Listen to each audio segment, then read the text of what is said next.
예기치 못한 일로 갑작스런 어려움을 겪고 있다는 사람들. 있다가 지루가 온 것 같아요. 처음에 온 게 지루가 오고. 그 이유는 다름 아닌 어느 날 갑자기 날아온 의문의 청구서 때문이라는데. 모르는 청소인가요? 의문의 청소? 100만 원이 훌쩍 넘는 금액에 납부하지 않으면 압류하겠다는 통보까지. 무서운데요? 압류요? 18년 전 일이라 이게 당연히 커질 거라 생각 진짜 못했어요. 정말. 진짜 이거 서민들 등골 빼는 거거든요, 진짜. 이거는요, 있을 수 없는 일이에요. 무슨 사연입니까? 눈덩이가 돼서 날아온 10여 년 전 물품 대금. 과연 그 정체는? 38살의 평범한 주부인 박선영 씨. 그녀는 지난 1월 21일 은행권으로부터 통장이 압류됐다는 연락을 받았다. 이렇게 문자가 왔거든. 이렇게 문자가 와서. 오, 정말 황당하셨겠어요. 그 이유는 180만 원의 책값을 갚지 않았기 때문이라는데. 다 나갔고요. 책값이 연체됐다고 그렇게 말씀하시. 책값을 안 내서 이렇게 된 거라고 얘기를 하시면서 되게 어이가 없어서 18년 전 일들이 말이 되냐 저도 사기인데 라고 얘기를 했더니 1995년 대학교 신입생이었던 의뢰인은 설문조사를 해달라는 부탁에 이끌려 차에 탔다가 엉겁결에 할부로 책을 구입했다. 저거 있었어요. 이거 실제로 많았어요. 많았어. 홍보차. 그러나 할부를 감당하기 힘들었던 의뢰인은 3번 정도 돈을 납부한 뒤 물건을 반품했다. 반품했네요. 싸웠으니까 그 사람 됐다고 없던 일을 한다고 분명히 그랬어요 저한테. 제가 안는 것도 아니고 사실은 얼마 일부를 냈잖아요. 어떻게 증명하죠? 그러던 작년 11월 법원으로부터 지급 명령서가 왔다. 법원에서? 어이구. 원금 34만 5천 원과 지연 손해금 연 24%를 포함한 책값 180여만 원을 납부하라는 것이었다. 그래서 180여 당황했지만 별일 아니겠거니 대수롭지 않게 넘겼던 의뢰인. 나 책이 몇 권이길래 180만 그래서 원인가 이렇게 했네. 됐나 싶은 생각도 드는데. 회사가 무슨 회사인 거예요? 저도 잘 몰라서 인터넷 검색을 했더니 인터넷에 나와 있지 않고요. 전화번호조차도 없더라고요. 그래서 저도 속으로 그냥 유령회사 아닐까라고만 생각을 했죠. 유명한 사기네요. 지급 명령서에 기재된 주소를 근거로 통장을 압류한 업체를 찾아가 봤다. 이미 반품 처리한 책에 대한 대금이 왜 18년이나 지난 후에 청구된 것일까? 사무실 앞에는 회사명조차 없어 어떤 회사인지 알 수 없었는데 분명 인기척이 있는 듯 했지만 굳게 잠긴 문. 뭐가 걸리는 게 있어. 관계자와 어렵게 전화 통화를 할 수 있었다. 예, 여보세요? 저희 회사는 이제 그 책감을 매입을 해갖고 그다음에 이제 신용정보를 같이 하고 있습니다. 책판 회사에서도 매입하고 또 건강식품판 회사에서도 매입하고 연결만 되면은 다 서로 이제 프로세스만 맞으면 매입을 다 하지. 지금 명령 신청을 하면은 본인들이 받으면은 2주 이내에 뭐 이의가 있으면 이의 신청을 하는 것도 있잖아, 그죠? 그런데 이의 신청을 안 했기 때문에 저희는 인정을 안 한 걸로 알고 채권 추심을 들어갔고 그럼 뭐 소멸시 지났다고 남의 돈 빌리고 돈 떼먹으면 그만입니다.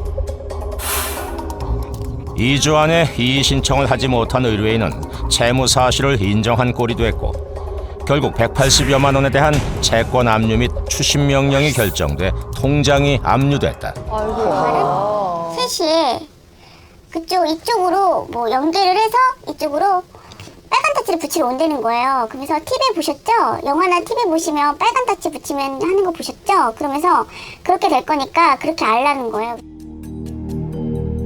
집까지 찾아온다는 말에 겁을 먹은 의뢰인은 결국 책값을 지불했다. 18년 전에 책을 구입한 업체는 이미 사라져 반품 사실을 따질 수도 없는 상황. 아, 세상에. 졸지에 큰 돈을 물어준 의뢰인. 어쩔 수 없으니까 내신 거긴 한데 억울해서 어떡해요. 의뢰인은 지금도 자신이 정말 그 돈을 내야 했는지 의문스럽다. 34만 원짜리가. 18년 만에, 아유. 최근 과거의 물품 대금이 발목을 잡는 경우가 늘고 있다는데 18살이던 지난 2002년 49만 원짜리 건강식품을 할부 구매한 조진영 씨.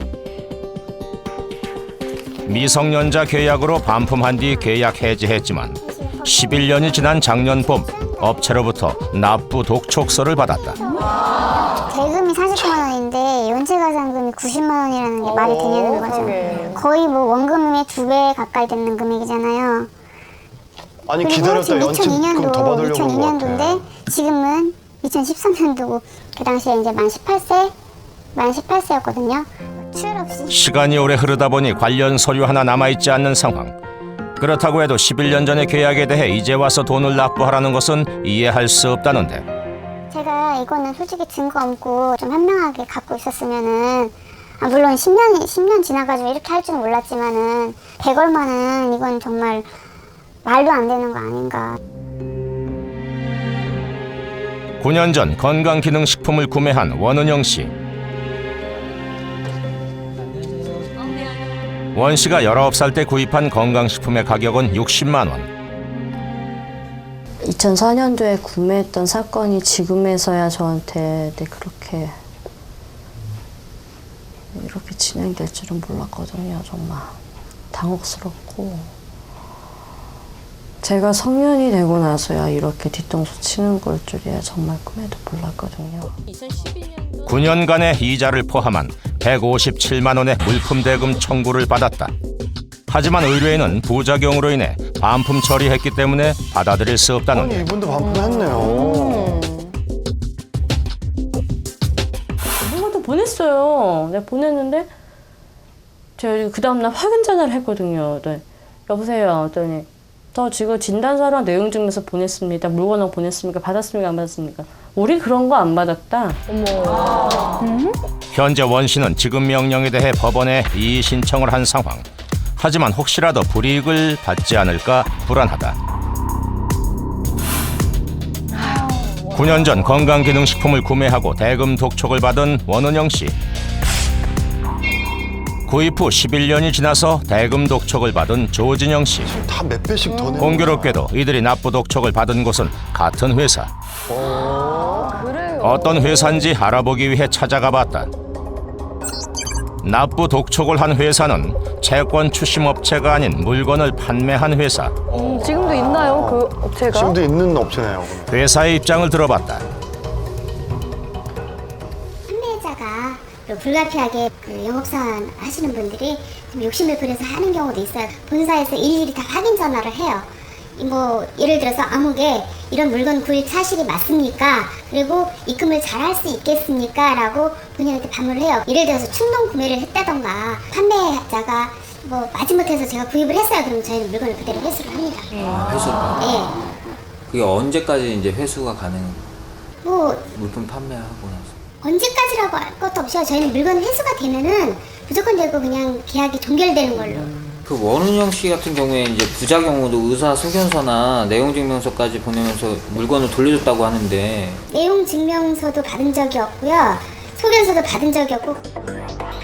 업체는 의뢰인들에게 물건을 돌려받지 못했다는 입장이다. 때문에 계약은 유효하고 10여 년 전 최초 계약서를 근거로 대금 납부를 독촉했다는 것인데 양측의 주장이 극명하게 대립하는 상황. 10여 년 전 구입하고 반품한 물건으로 인해 날벼락 청구를 받은 의뢰인들. 과연 물품 대금을 모두 지불해야 할까?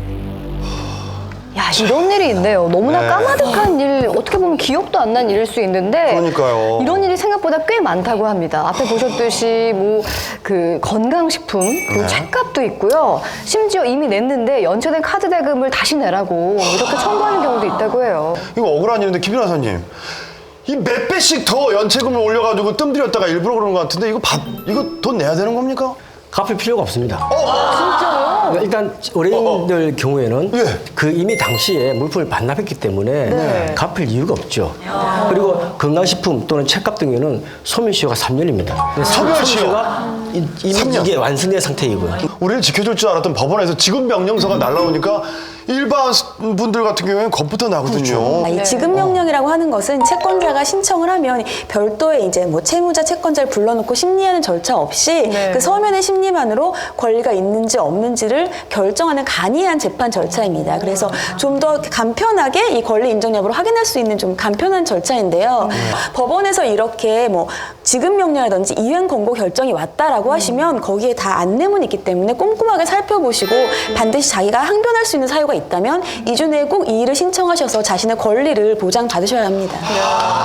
2주 내에 이의 신청하면 되는군요. 이의 신청을 하면 다 받아주시긴 하는 건가요? 네.